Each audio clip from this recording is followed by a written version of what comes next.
Kamala Harris went on Shannon Sharp's podcast, Club Shay Shay, in lieu of, a lot of people are saying, in lieu of going on Joe Rogan, of course, because she put out so many specifications to Rogan that he basically just told her we can't accommodate that. She wanted him to come to her, and she wanted only an hour, and she offered a virtual option. Well, that's not going to happen. That's not how Joe Rogan works. Joe Rogan is going to probably stand to his guns and not allow it.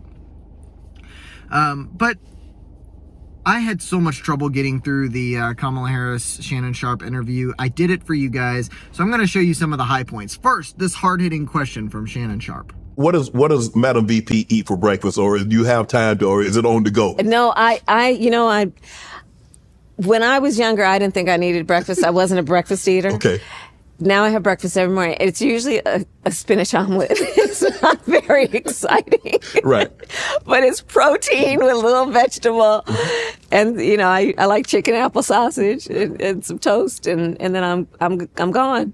Oh yes, Madam VP, what is breakfast like? We're all very interested and on the edge of our seats, waiting to hear that one. But how about this one? This one I did not know was an issue. Take a look at this. Let's clear up certain myths. Okay. You know those checks that went out? Yes. Those stimmies? Right. Right. Stimulus check. Yeah, I know. Well, right. Yes. Yes. We got to be for stimulus, but they call them stimmies. Okay. The reason those came about is because there was a Democratic majority in the House of Representatives and Congress. Mm-hmm. People like Maxine Waters, people like Hakeem Jeffries, right? Yes. Who did the work of pushing to say, people need help right now and we need to send out checks. There was a whole lot of opposition to it, including from Donald Trump's White House. Yes, even him. I think he was resistant to it at first. Yes. That's why those checks, remember, Congress holds the purse. Yes. So really, Congress wrote those checks, but then Donald Trump, unlike any president before or after, decided he put his name on those checks. So therefore, people thought Donald Trump gave me that check. And so let's clear that. I guess Donald Trump tried to take credit for the COVID checks. I don't think, look, most of the people that I knew at the time were using those stimulus checks to buy frivolous things. I know that there were people that needed them for bills and gas. I used it for bills. I did get one. In principle, I was opposed to the policy, by the way, because it drives inflation when you just hand people money. It's a terrible idea, but if they're handing out stimulus checks to everybody, then, what are you going to do? You don't even have to request it. It's just coming to you.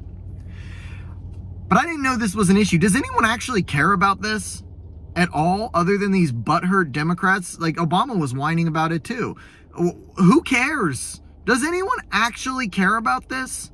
I don't know why this even came up. So part of what we have to help people understand is, don't think you're in Donald Trump's club. You're not. Right. He's not going to be thinking about you. You think he's having you over for dinner?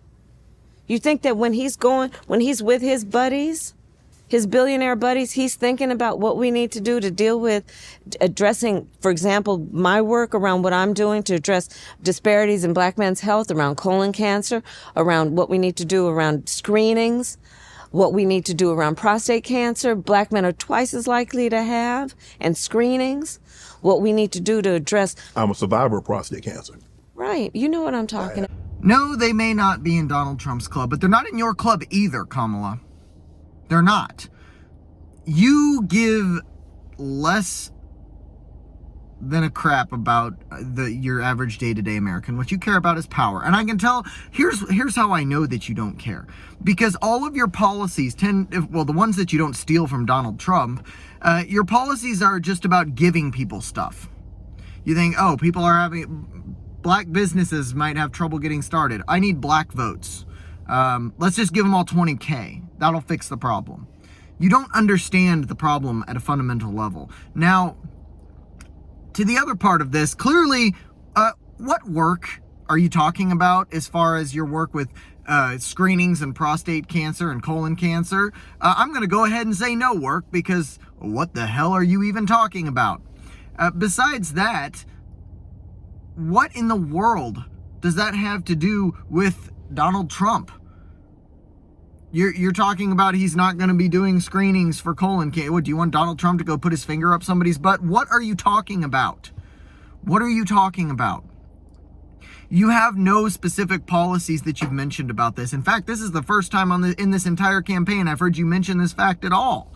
You're trying to appeal to young black males because that's the primary demographic of Shannon Sharpe's podcast. But if you read the comments, by the way, the dislikes on this are 3 times the likes, which is absolutely hilarious. But if you read the comments, clearly they're not buying what you're selling. No one believes you. I have no idea what she's referencing here. I've never heard her talk about this before. Anyway, I'm getting tired of this, so I'm going to give you one more clip where she lies blatantly twice. Please ask folks to Google Project 2025. Yeah. He would get rid of the $35 a month cap on insulin. Oh my God, Project 2025, pushing that again. That has been debunked so many times, I'm not even going to bother further than saying, yeah, not true. Trump thinks the people that made it are wackaloons, and he said so, and he has nothing to do with it. The end, I'm not going to cite sources. The other lie is about the insulin, which is something not very many people understand. And even I saw a clip of Steven Crowder talking about this particular clip, saying, oh no, Trump was the one that did the $35 insulin, which is only partly true. This insulin cap, the $35 cap on insulin per month, was actually suggested by a pharmaceutical company, and then the Trump administration worked with the pharmaceutical company to get the legislation written, and it was signed into effect under Biden. But the Trump campaign did do the groundwork, but this was a collaborative effort between 2 administrations and a drug company that actually worked well for people. So all of them get a piece of the credit, none of them get all of the credit. Especially, but it's especially stupid to say that Trump would end that. That's ridiculous. No. I can't begin to tell you how stupid that is. His administration literally worked with the pharmaceutical companies to lay the groundwork for that law. It just happened that it was toward the end of Trump's administration and it was signed into law by Joe Biden. But congratulations, you work together the way that you're supposed to for the benefit of the people instead of serving your own selfish interests. Great. But it's an absolute lie that Trump would end that insulin cap. That's bullshit. Anyway, I've had as much of this as I can stand. I'm sorry I'm not going through the full hour interview with you guys like I've done with her other town halls and interviews. This was an absolute train wreck and travesty. It's still sitting at under 1 million views, while the Trump-Rogan interview is over 37 million. The like to dislike ratio is 1 to 3. People do not like Kamala Harris when she talks. And all the young black men in the comments, I shouldn't say all, but many, which is who she was trying to target because that's the demographic that she's losing, by the way. I didn't just pull that out of my ass. I know what I'm talking about here.